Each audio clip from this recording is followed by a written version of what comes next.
easy topic number 2. Sean Lucas, we need you in this one, okay? Bakit? So sabi ni...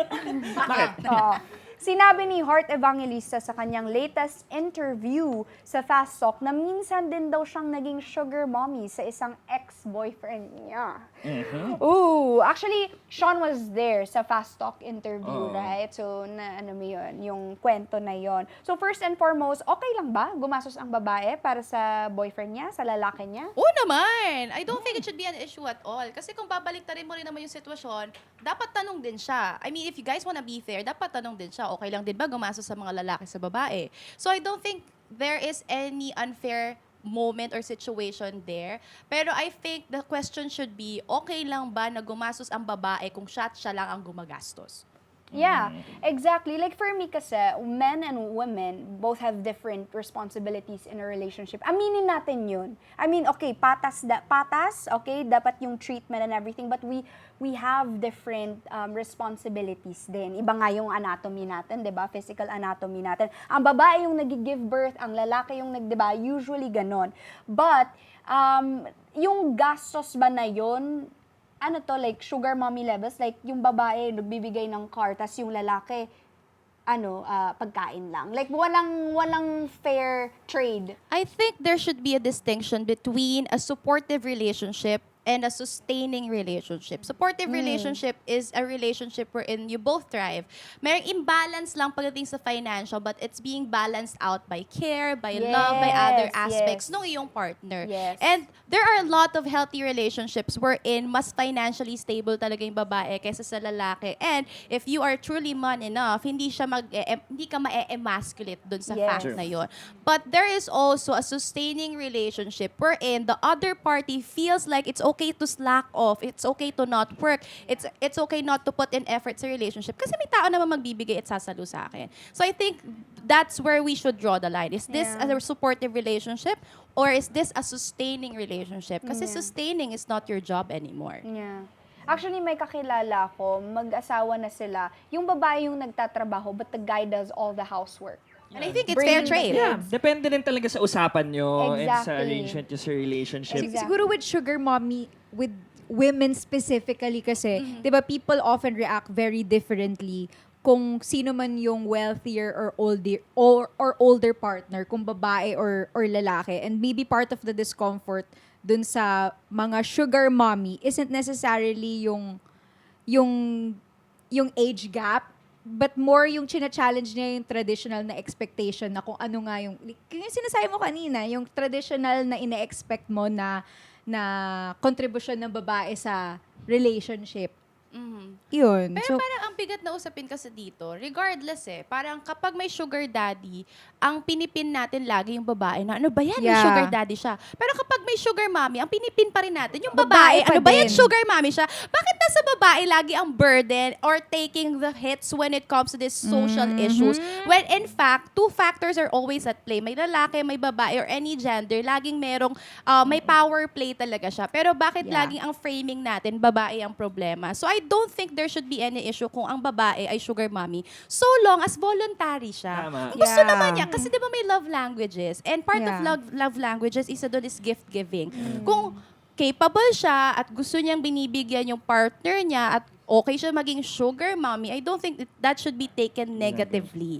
Kasi kung ang lalaki naman nagbibigay dun sa babae na para siyang sugar daddy without that label, parang isipin natin, ay okay lang kasi responsibilidad naman ng mga lalaki na mag-provide ng mga lalaki na mag-provide for girls.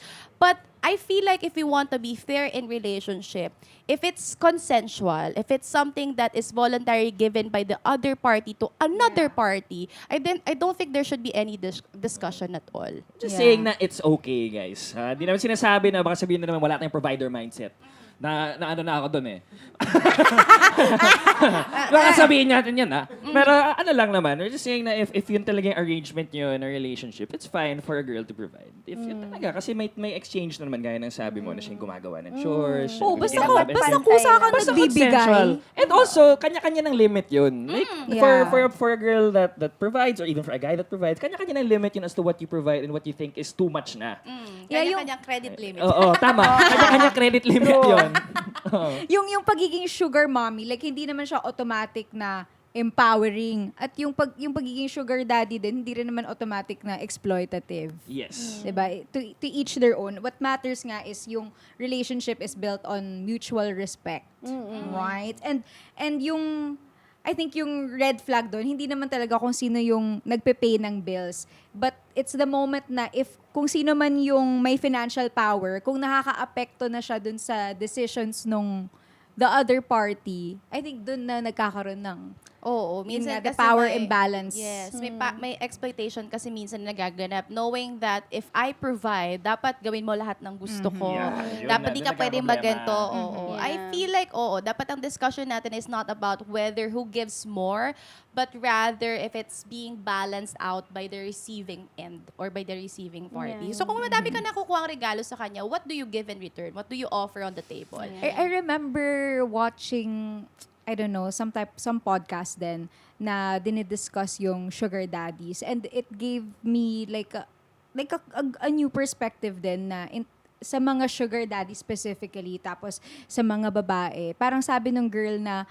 like okay lang na binibigyan niya ako kasi ako din naman may binibigay din naman ako sa kanya. I give him yung my time, yung Care. company ko na may And- kasama kang And he knows he's happy na may parang beauty around him. Yeah, at saka lahat naman tayo in a way, I hate to say this, but lahat tayo bayaran in a way. We offer ourselves to people that we love. We offer ourselves to people that we want to work with and we want to work for.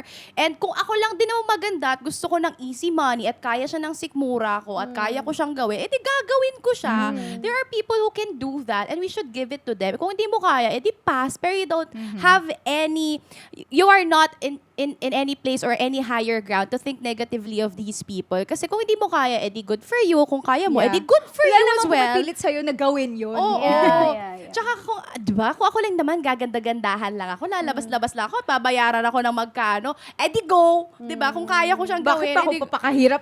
True. Pero I feel like it depends lang on how you view yourself and how you give value to yourself. I'm not saying na if you receive money from sugar daddies or sugar mommies, wala ka ng value. I feel like that's how you value yourself. Na parang kahit wala akong gawin, people will give me money. People will give me their time. People will give me their resources. And that's how I take pride in myself.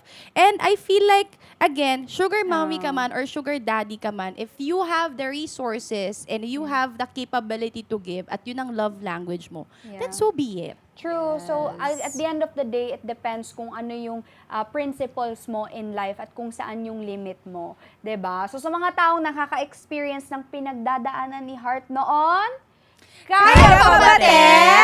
Alright!